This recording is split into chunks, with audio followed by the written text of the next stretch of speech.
What was the best part about playing hockey at Scarborough?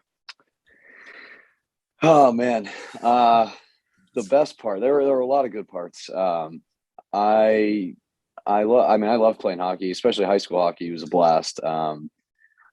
Just you guys. I mean, you guys played, but just being around, being in the locker room with the same group of guys all winter, like taking the bus when like the middle of the winter when it's cold and it's freezing, you sort of develop a little like camaraderie with those guys, and then you see each other in school. It's a special, special bond you have with the hockey team. I think even more so than other sports, just because of you're riding to the rink, you're not going down to the field right outside the school, but it takes a little more dedication, I think, for hockey. Yeah, I love playing in front of like crowds and in yeah. those rinks that you grew up playing in, and then just being around the same group of guys every day and kind of building that chemistry all year, and then hopefully as you get into the playoffs, you kind of have the chemistry and it helps. So yeah.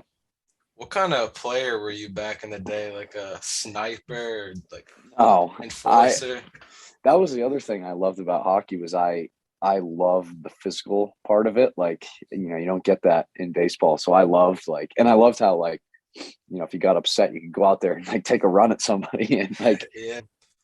So So since you're a baseball guy, what was your favorite memory playing high school baseball with Scarborough? well, I mean, we won my senior year. We won the Western Maine. I guess it's North and South now, but whatever it was, we won the conference championship. We lost in the state championship game. But so my senior year, that I guess that game when we won, we beat Chevrolet, um, to go to the state championship was definitely the best memory. didn't you have a home run that game? Yeah, I had to walk I off. Yeah, remember I pitched. your dad Yeah, showed us a video of it. yeah, he's pretty proud of it. Yeah, I pitched, and we were up like 5-3 going into the top of the seventh. So like I was still on the mound, and like we were up two. So all I had to do was get three outs and we are gonna win. And I gave up two in the top of the seventh to tie it. And then in the bottom, I think it was Sam Terry. I don't know, you guys probably don't know him. He walked, and I came up with two outs, and yeah, I hit a home run off Lou DeStasio, and it was walk off. So I guess I was glad I gave up the two runs because it was cool. You guys played the Red Sox. So what was that experience like playing with against like those players that you like watch on TV like every night? You Yeah, it's look up to cool. them. Yeah, it's cool. It's I remember the first year when I was a freshman, it was like it's very overwhelming. And then it's interesting though because like by the time I was a senior, like there were guys that I'd played against in college who all of a sudden were playing professional baseball, and so you kind of like by the time you're a senior, you start to not feel like you belong, but it's a little bit less, starstruck because it's like you kind of want to see how you stack up against those guys a little bit. But it's a fun game. Like my last year when we played everybody, like Pedroia, they had Pablo Sandoval that year. Who else?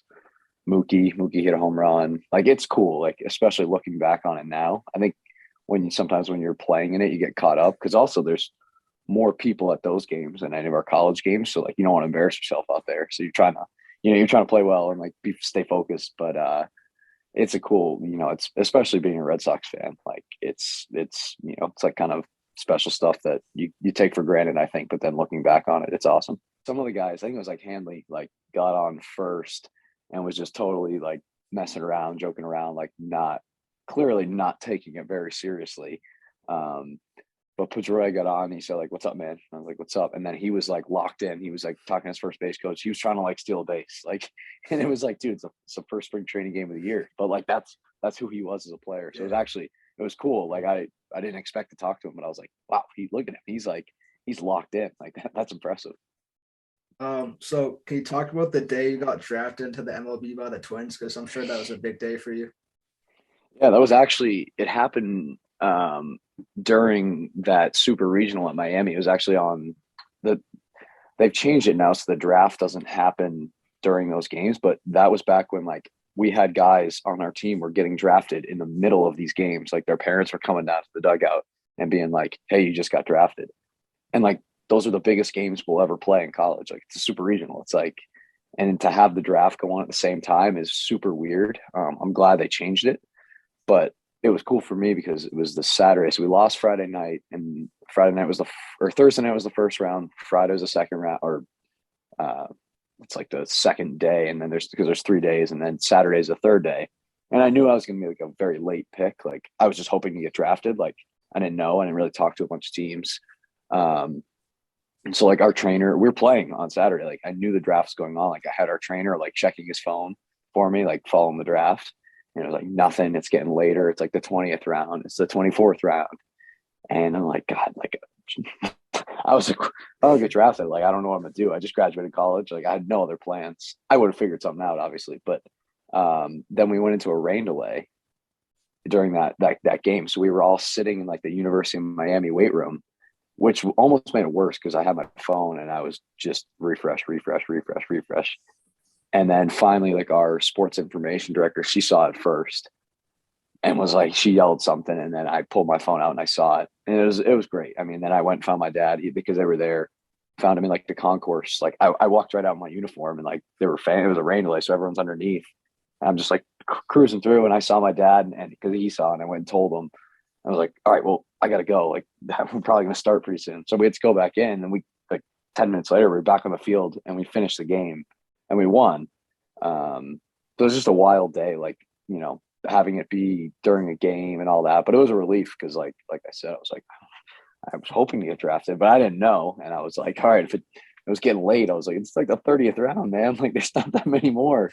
So it was cool. It was just it was a great, that whole like end of that season, you know, going on that run and getting drafted, it was like a special, you know, time that you know, it was like they'll never have a culmination of so many different things at once again, probably.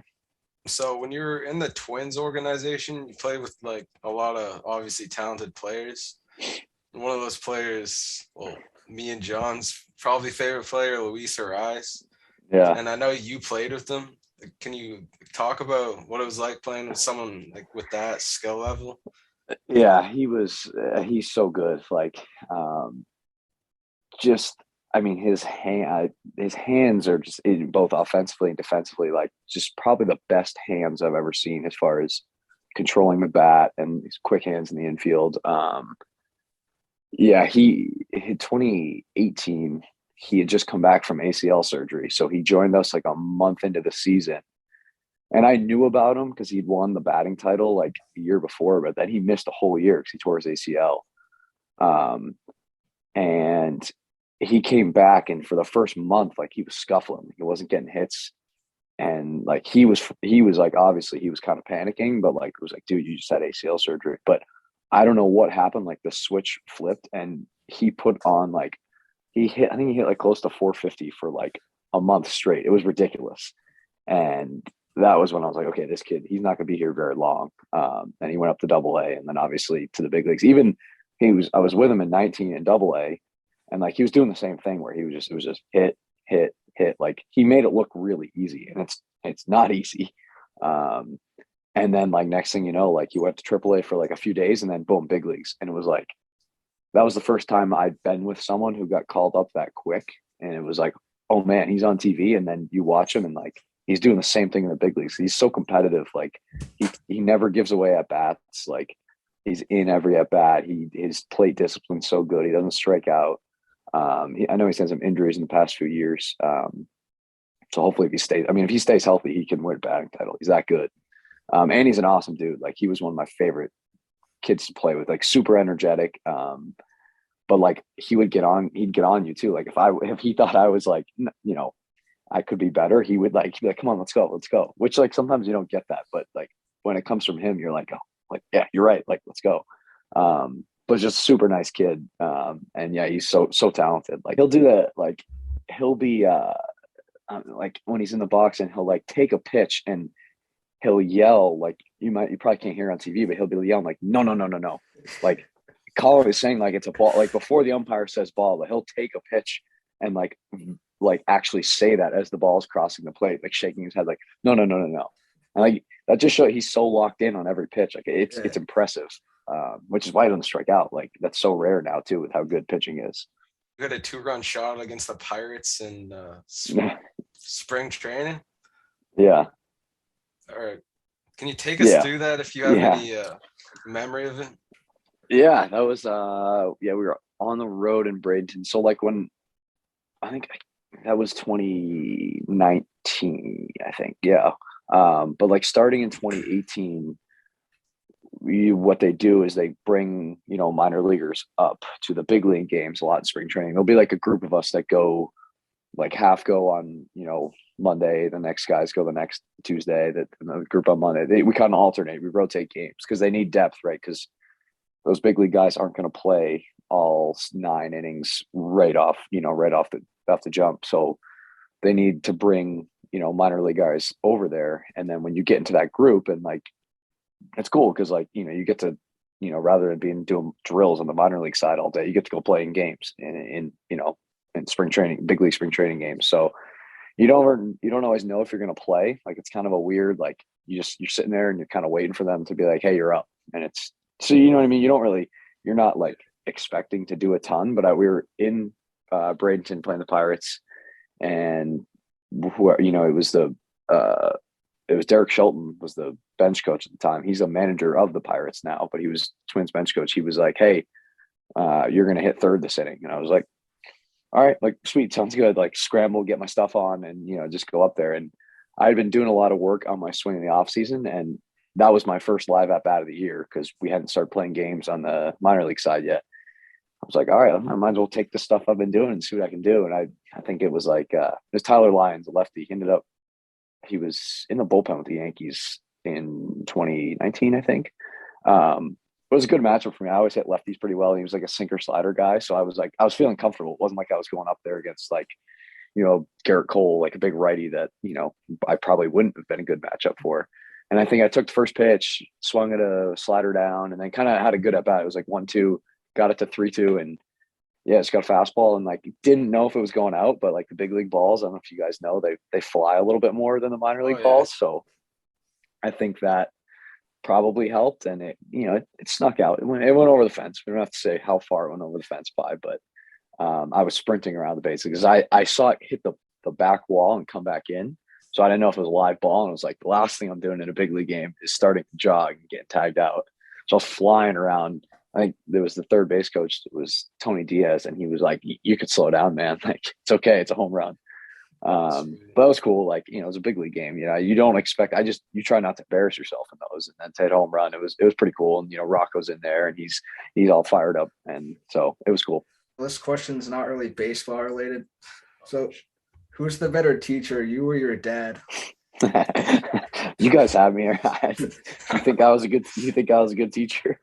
For sure, yeah. Why? Because I didn't say anything. I would just sit there. You made the class entertaining, I feel like. I would just sit there and let you guys do whatever you want. Yeah, right. I know you didn't mind. He's probably the better teacher, but yeah, I mean, I had that class locked down. You guys got all your work done. We had a good little system going. Oh yeah, for sure. Yeah, but he's definitely the better actual educator of young minds than me.